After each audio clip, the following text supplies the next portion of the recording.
ತಂದೆಗಳನ್ನ ಕಳೆದುಕೊಂಡು ಅನಾಥಳಾಗಿ ಬೆಳೆದೆ.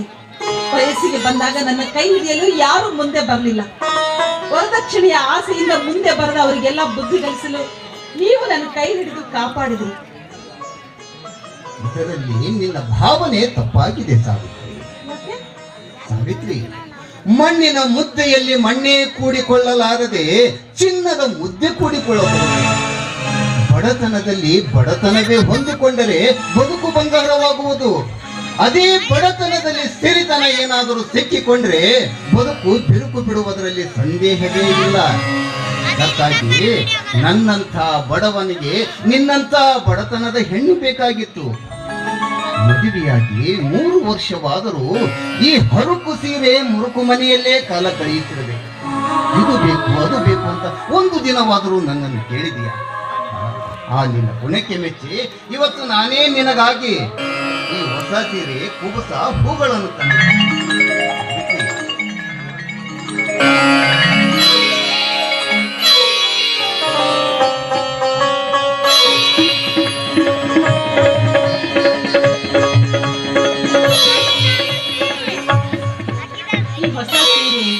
ಬಾಡಿ ಹೋಗೋ ಹೂಗಳು ಹರಿದು ಬಾಡಿ ಹೋಗೋ ಮುನ್ನ ಸಂತೋಷ ಕೊಡಬಲ್ಲವೇ ವಿನಃ ಶಾಶ್ವತವಾಗಿ ಸಂತೋಷವನ್ನ ಕೊಡಲಾರದು.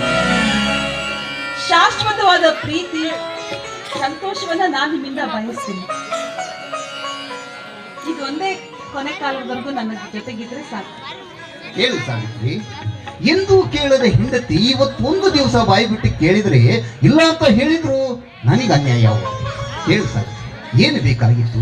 ಈ ನಿನ್ನ ಅಂದದ ಕೊರಳಿಗೆ ಚಿನ್ನದ ಸರ ಬೇಕಾಗಿತ್ತಾ, ಇಲ್ಲ ನಿನ್ನ ಕಾಲುಗಳಿಗೆ ಬೆಳ್ಳಿ ಕಾಲುಂಗರುಗಳು ಬೇಕಾಗಿತ್ತ? ಸ್ವಾಮಿ, ಬೆಳ್ಳಿ ಬಂಗಾರ ಅವು ಕೂಡ ನಶಿಸಿ ಹೋಗೋ ವಸ್ತುಗಳೇ. ಮತ್ತೇನು ಬೇಕಾಗಿತ್ತು ಸಾವಿತ್ರಿ? ಯಾರು ಕಸಿದುಕೊಳ್ಳುವಾಗ ನಿಮ್ಮ ಪ್ರೀತಿ, ನಿಮ್ಮ ಆಶೀರ್ವಾದ.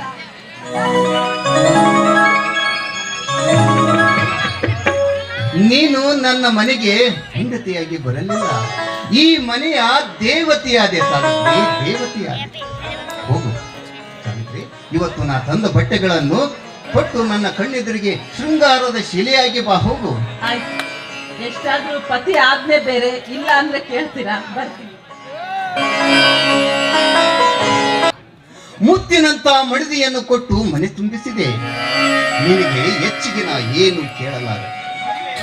ಮದುವೆಯಾಗಿ 3 ವರ್ಷವಾದರೂ ಮಕ್ಕಳ ಸಂತಾನ ನಮಗೆ ದೊರಕಲಿಲ್ಲ. ಒಂದೇ ಒಂದು ಮಗು ನೀಡಿದರೆ ಸಾಕಪ್ಪ, ಸಾಕು. ನಿನ್ನ ಪಾದಕ್ಕೆ 1000 ಸಲ ಉರುಳು ಸೇವೆ ಸಲ್ಲಿಸುತ್ತೇನೆ ತಂದೆ. ಮಕ್ಕಳನ್ನು ಪಡೆದ ಹೆಣ್ಣು ಪುಣ್ಯ ಪಡೆದಂತೆ ಆ ಭಾಗ್ಯ ನನ್ನ ಪಾಲಿಗೆ ದಯಪಾಲಿಸು ತಂದೆ, ದಯಪಾಲಿಸು. ಏನಪ್ಪ ಶಿವಣ್ಣ, ಯಾಕ ಚಿಂತೆ ಮಾಡ್ಕೊಂತ ನಿಂತಿಯಲ್ಲೋ ತಮ್ಮ? ಹಾ, ಏನು ಚಿಂತೆ ಮಾಡೋದೈತು ಕಾಕ? ಏನು ಚಿಂತೆ ಮಾಡೋದೈತು? ಮತ್ತೆ ಸುಮ್ಮನೆ ನಿಂತು ಬಡದಾಗತ್ತಿ ನಿಂತಿಯಲ್ಲ ಯಾಕ? ಅಲ್ಲೋ ಕಾಕ, ನಮಗ ಬದುಕೋದಕ್ಕ ಮನೆ ಇಲ್ಲ, ಮಕ್ಕಳಿಲ್ಲ, ದುಡಿಯಾಕಂತೂ ಭೂಮಿನ ಇಲ್ಲ. ಆ ಭಗವಂತ ನಮಗ ಎಂಥ ಬಡತನ ಕೊಟ್ಟಾನಲ್ಲಂತ ಚಿಂತೆಯಲ್ಲಿ ಬಿದ್ದು ಯೋಚನೆ ಮಾಡಕತ್ತಿದ್ನು ಕಾಕ. ಏ ಹುಚ್ಚ, ಇದಕ್ಕೆಲ್ಲ ಯಾಕೆ ಚಿಂತೆ ಮಾಡ್ತೀವೋ ತಮ್ಮ? ನೀನು ದುಡಿಲಾರ್ದವ, ಇಬ್ರು ಗಂಡ ಹೆಂಡತಿ ದೆವ್ವು ದುಡ್ದಂಗೆ ದುಡ್ತೀರಿ. ನೀವು ಮನೇನು ಮಾಡಬಹುದು, ಮಕ್ಕಳನ್ನು ಕಾಣಬಹುದು. ಅದಕ್ಕೆಲ್ಲ ಸಣ್ಣ ವಿಚಾರಕ್ಕೆ ಯಾಕೆ ಚಿಂತೆ ಮಾಡ್ತೀವೋ ತಮ್ಮ? ಸಾವಿತ್ರಮ್ಮ ಇಲ್ಲದಳ ಕಾಣವಳ್ಳಲ್ಲ ಕಾಕ? ಮನೆಯಲ್ಲೇ ಇದ್ದಾಳೆ, ದೇವ್ರಿಗೆ ಹೋಗ್ಬೇಕು ಅಂತ ವಿಚಾರ ಬಂತು, ಅದಕ್ಕೆ ಒಳಗ ಬಟ್ಟೆ ಬದಲಾಯಿಸ್ತಿದ್ದಾಳೆ. ನೋಡು, ಆ ಸಾವಿತ್ರಮ್ಮನು ಚಂದಾಗಿ ನೋಡ್ಕೋ. ಮತ್ತ ನಿನಗಂತ ಏನಾರ ತಾಪತ್ರಯ ಬಂದ್ರೆ ನನ್ನ ಮುಂದೆ ಹೇಳು. ನಾನು ಬ್ಯಾರೆ ಯಾರಲ್ಲೂ, ನಿಮ್ಮ ಅವನ ಕೈಯಾಗ ಉಂಡಾಡಿದ ಮಗ ನಾನು. ನಿನಗಂತ ಸಹಾಯ ಬೇಕಾದ್ರೆ ಸವತ್ನಾಗ ಬಂದು ಕೇಳು. ಈ ನಿಮ್ಮ ಕಾಕ ನೀನು ಎಷ್ಟೊತ್ತಂತಿ ಅಷ್ಟೊತ್ತಿನಾಗ ಬಂದು ನಿನಗೆ ಸಹಾಯ ಮಾಡ್ತಾನೋ, ಸಹಾಯ ಮಾಡ್ತಾನ. ಆಗಲಿ ಕಾಕ, ಆಗಲಿ. ಮತ್ತ ಮನಿ ಕಟ್ತೀನಿ ಅಂತ ಹೇಳು, ಅದಕ್ಕ ಜಾಗದ ವ್ಯವಸ್ಥೆ ಮಾಡ್ತೀನಿ. ಇಲ್ಲ ಭೂಮಿ ಹಿಡ್ಕೊಂತೀನಿ ಅಂದ್ರೆ ಹೇಳು, ಅದಕ್ಕೂ ನಾನು ದುಡ್ಡಿನ ಸಹಾಯ ಮಾಡ್ತೀನಿ. ಒಟ್ಟ ನೀವಿಬ್ರು ಗಂಡ ಹೆಂಡತಿ ಸುಖವಾಗಿರ್ಬೇಕು ಅದ ನನ್ನ ಆಸೆ ತಮ್ಮ. ಬ್ಯಾಡು ಕಾಕ ಬ್ಯಾಡ. ನನ್ನ ಮೈಯಾಗ ಶಕ್ತಿ ನಿಂತ ಕಾಲಕ್ಕ ಇವತ್ತು ಸಹಾಯ ಮಾಡು ಕಾಕ ಅಂತ ಕೇಳ್ತೀನಲ್ಲ, ಅವತ್ತು ಸಹಾಯ ಮಾಡಿದ್ರ ಸಾಕು ಕಾಕ ಸಾಕು. ಅದಕ್ಕೆಲ್ಲ ಯಾಕೆ ಚಿಂತೆ ಮಾಡ್ತೀವಿ? ನೀನು ಯಾವಾಗರ ಬಾರು, ಈ ನಿಮ್ಮ ಕಾಕ ಅಷ್ಟೊತ್ತಿನಾಗ ನಾ ಬರ್ತೀನಿ. ಆದ್ರ ನೀವೇನದಿರಲ್ಲ, ನೀವು ಮುಂದೊಂದು ದಿನ ಸುಂದರ ಸಂಸಾರ ಕಟ್ಟಿಕೊಂಡು ಬಾಳ ಮಾಡ್ತೀರಂತ ಮಾತು ಕೊಡ್ತೀನಿ, ಆಯ್ತಿಲ್ಲ? ತಮ್ಮ ಹಾಗೆ ತಿಳಿದವರು ಈ ಸಮಾಜದಲ್ಲಿ ಬಹಳಷ್ಟು ಜನ ಬಿರಳರು ಕಾಕ. ಕಾಕ ಇವತ್ತು ಬಹಳ ದಿನಕ್ಕೆ ಬಂದಿದ್ದೆ, ಚಾ ಕುಡ್ದು ಹೋಗುವಂತೆ. ಕೂಡುಬಾ ಕಾಕ ಕೂಡುಬಾ. ನೋಡು, ನಾನು ಒಂದ್ ಸ್ವಲ್ಪ ಹೊರಗಡೆ ಕೆಲಸಕ್ಕೆ ಬಂದಿದ್ದೆ, ಹಂಗ ಸಾವಿತ್ರಮ್ಮನ ನೋಡ್ಕೊಂಡು ಹೋಗೋಣಂತ ಬಂದೆ. ಇನ್ನೊಮ್ಮೆ ಬರ್ತೀನೋ ಅದೇನಂತಾರಲ್ಲ, ಬಡವನ ಮನಿ ಊಟ ಚಂದ, ಶ್ರೀಮಂತನ ಮನಿ ಚಂದ ಅಂತ. ಇನ್ನೊಮ್ಮೆ ಬರ್ತೀನೋ, ಇನ್ನೊಮ್ಮೆ ಬಂದು ನಿನ್ನ ಮನ್ಯಾಗ ಪುಂಡಿ ಪಲ್ಯ ರೊಟ್ಟಿ ಸಹಿತ ಉಂಡೋಗ್ತೀನೋ. ನಾ ಇನ್ನು ಬರ್ತೀನಿ. ಸಾವಿತ್ರಮ್ಮ ಬಂದ್ರ ನಿಮ್ಮ ಕಾಕ ಬಂದದ್ನಂತ ಹೇಳು, ಆಕಿನ ಚಂದಾಗಿ ನೋಡ್ಕೋ. ನಾ ಇನ್ನು ಬರ್ತೀನಿ. ಆಯ್ತು ಕಾಕ, ಹೋಗಿ ಬಾ. ಇಂದು ನೀನು ಇಷ್ಟೊಂದು ಸುಂದರವಾಗಿ ಕಾಣುತ್ತಿರುವೆ. ಈ ನಿನ್ನನ್ನು ನೋಡ್ತಾ ನಿಂತ್ರೆ ನನ್ನನ್ನು ನಾನೇ ಮರೆತು ಹೋಗುವೆ. ತುಂಬಾ ಹೊಗಳಬೇಡಿ, ನನಗೆ ಈ ನಿನ್ನ ನಾಚಿಕೆಯ ಮುಖ ನೋಡಿದಷ್ಟು ನನ್ನ ಮನಸ್ಸಿಗೆ ಸಂತೋಷವಾಗುತ್ತದೆ. ಅದರ ಅನುಭವ 3 ವರ್ಷದಿಂದ ನೋಡುತ್ತಾ ಬಂದಿರುವೆ. ಮತ್ತೆ ನಿನಗೆ ನಾಚಿಕೆ? ಆ ವಿಷಯ ಎಲ್ಲ ಈಗ ಯಾಕೆ? ಸಾವಿತ್ರಿ, ಮೊದಲು ದೇವರ ಗುಡಿಗೆ ಹೋಗಿ ಬರೋಣ ನಡಿ. ದೇವರ ಗುಡಿಗೆ ಯಾಕೆ? ಪೂಜೆ ಸಲ್ಲಿಸಿ ಆದಷ್ಟು ಬೇಗ ನಮಗೆ ಮಕ್ಕಳ ಭಾಗ್ಯ ದಯಪಾಲಿಸು ತಂದೆ ಎಂದು ಕೇಳಿಕೊಂಡು ಬರೋಣ. ಕ್ಷಮಿಸಿ, ದೇವರ ಗುಡಿಗೆ ಬರೋ ಅಭ್ಯಾಸ ನನಗಿಲ್ಲ. ನಮ್ಮ ದೈವದಲ್ಲಿ ಮಕ್ಕಳನ್ನ ಕರುಣಿಸೋದು ಆ ದೇವರಿಗೆ ಬಿಟ್ಟಿದ್ದು. ಅವನು ಕರುಣಿಸೋ ಇಚ್ಛೆ ಅವನಿಗಿದ್ರೆ ಯಾವತ್ತಾದ್ರೂ ಕರುಣಿಸ್ತಾನೆ. ಆ ದೇವರ ಗುಡಿಗೆ ಹೋಗೋದಕ್ಕಿಂತ ಕಣ್ಣಿಗೆ ಕಾಣುವ ಕಷ್ಟ ಸುಖದಲ್ಲಿ ಭಾಗಿಯಾಗೋ ದೇವರಲ್ಲಿ ನಾನು ಬೇಡ್ಕೊಳ್ತೀನಿ. ಸಾವಿತ್ರಿ, ಅಂತ ದೇವರು ಈ ಕಲಿಯುಗದಲ್ಲಿ ಎಲ್ಲಿ ಸಿಗಬೇಕು ಸಾವಿತ್ರಿ, ಎಲ್ಲಿ ಸಿಗಬೇಕು? ಯಾಕಿಲ್ಲ ರೀ, ಕಣ್ಣಿಗೆ ಕಾಣದ ಆ ಕಲ್ಲು ದೇವರಿಗಿಂತ ಸತಿಗೆ ಪತಿಯೇ ದೇವರು ಅಂತ ಹೇಳ್ತಾರೆ. ಕಣ್ಣೆದುರಿಗಿರೋ ನೀವೇ ನನ್ನ ಪಾಲಿಗೆ ದೇವರು. ನಿಮ್ಮ ಆಶೀರ್ವಾದ ಸದಾ ನನ್ನ ತಲೆ ಮೇಲೆ. ಸಾವಿತ್ರಿ, ನೀನು ನನ್ನ ಸತಿಯಾಗಿ ಈ ಮನೆಗೆ ಬರಲಿಲ್ಲ, ನನ್ನ ಪಾಲಿನ ದೇವತೆಯಾದೆ ದೇವತೆ. ಆದ್ರೂ ಒಂದು ಮಾತು ಹೇಳುತ್ತೇನೆ, ಕೊನೆ ಉಸಿರಿರುವವರೆಗೂ ನೆನಪಿನಲ್ಲಿ. ನೋಡು ಸಾವಿತ್ರಿ, ನಮಗೆ ಸಿರಿತನವೇ ಇರಲಿ ಬಡತನವೇ ಬರಲಿ, ಬದುಕು ಎಂಬ ಬಂಡಿಯನ್ನು ನಾವಿಬ್ಬರು ಗಂಡ ಹೆಂಡರು ಜೋಡು ಹೆತ್ತುಗಳಂತೆ ಜಗ್ಗಲು ಹತ್ತಿದ್ದೇವೆ. ಈ ದಂಡೆಯಿಂದ ಆ ದಂಡೆಗೆ ಈ ಬದುಕು ಎಂಬ ಬಂಡಿಯನ್ನು ಮುಟ್ಟಿಸಬೇಕಾದದ್ದು ನಮ್ಮಿಬ್ಬರ ಅದ್ದ ಕರ್ತವ್ಯ. ಮಧ್ಯದ ದಾರಿಯಲ್ಲಿ ಬರುವ ಮಕ್ಕಳಾಗಲಿ, ಬಂಧು ಬಳಗವಾಗಲಿ, ಸಂಪತ್ತಿನ ಮೂಟೆಯನ್ನಾಗಲಿ, ಎಲ್ಲ ಭಾರವನ್ನು ಬಂಡೆಯಲ್ಲಿ ತುಂಬಿಕೊಂಡು ನಾವಿಬ್ಬರು ಜೋಡು ಎತ್ತುಗಳಂತೆ ಜಗ್ಗುವಾಗ ಬಲು ಭಾರವಾಗುವುದು ಈ ಬದುಕಿನ ಬಂಡೆ. ಅಷ್ಟೇ ಅಲ್ಲ ಸಾವಿತ್ರಿ, ದಾರಿ ಹಿಡಿದು ಹೋಗುವಾಗ ಕಲ್ಲು ಮುಳ್ಳು ಎಂಬ ದುಷ್ಟರ ಕಾಟ ಹೆಜ್ಜೆಗೆ ಬರುವವು. ಎಲ್ಲವನ್ನು ದಿಟ್ಟತನದಿಂದ ಹೆದರಿಸಿ ಗೆಲ್ಲುವ ಧೈರ್ಯ ನಮ್ಮಲ್ಲಿರಬೇಕು ಸಾವಿತ್ರಿ, ನಮ್ಮಲ್ಲಿರಬೇಕು. ಅಂದಾಗ ಮಾತ್ರ ನಾವಿಬ್ಬರು ಸತಿಪತಿಗಳಾಗಿ ಬದುಕಿದ್ದಕ್ಕೂ ಸಾರ್ಥಕತೆಯಾಗುತ್ತದೆ. ಆಯ್ತು ಸ್ವಾಮಿ, ಬದುಕಿನ ಬಂಡಿ ಎಷ್ಟೇ ಭಾರವಾಗಿದ್ರು ಕೊನೆವರೆಗೂ ನಿಮ್ಮ ಜೊತೆ ಸಾಕ್ತೀನಿ ಅಂತ ನಾನು ಮಾತು ಕೊಡ್ತಾ ಇದ್ದೀನಿ. ಬನ್ನಿ, ಹೊತ್ತು ತುಂಬಾ ಆಗಿದೆ, ಊಟ ಮಾಡೋಣ. ನಿನ್ನ ಮುದ್ದಾದ ಮಾತು ಕೇಳಿ ನನ್ನ ಹೊಟ್ಟೆ ತುಂಬಿದಂತಾಗಿದೆ. ಈಗ ನನಗೆ ಊಟ ಬೇಡ, ಮತ್ತೇನ್ ಬೇಕು? ಹೇಳಿದ್ದನ್ನೆಲ್ಲ ಕೊಡುವುದಕ್ಕೆ ನೀನೇನು ನನ್ನ ಪಾಲಿನ ಕಲ್ಪವೃಕ್ಷನ? ಕಲ್ಪವೃಕ್ಷ ಯಾಕೆ, ಕಲ್ಲಂದ್ರಿ ಯಾರು ಬೇಡ ಅಂತ? ಊಟ ಬೇಡ.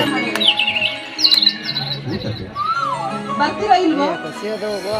ಬರದಿದ್ರೆ ಏನ್ ಮಾಡ್ತೀಯ ಸಾವಿತ್ರಿ? ಏನಿಲ್ಲ, ನಾನು ನಿಮ್ ನೆನಪಲ್ಲೇ ಕಿಚ್ಚಾದ ಬೇಡ ಬಾರೆ ನನ್ನ ಶೃಂಗಾರ.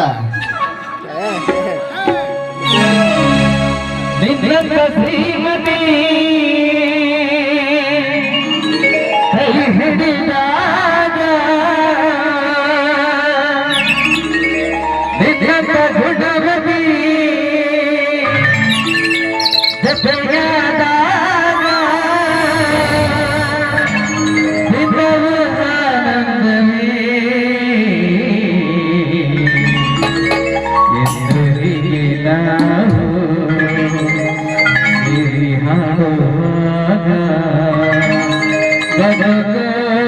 ಸರ್ಗವೇ ಆಹಾ ಹೇ ಹೇ ಹೇ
ಆ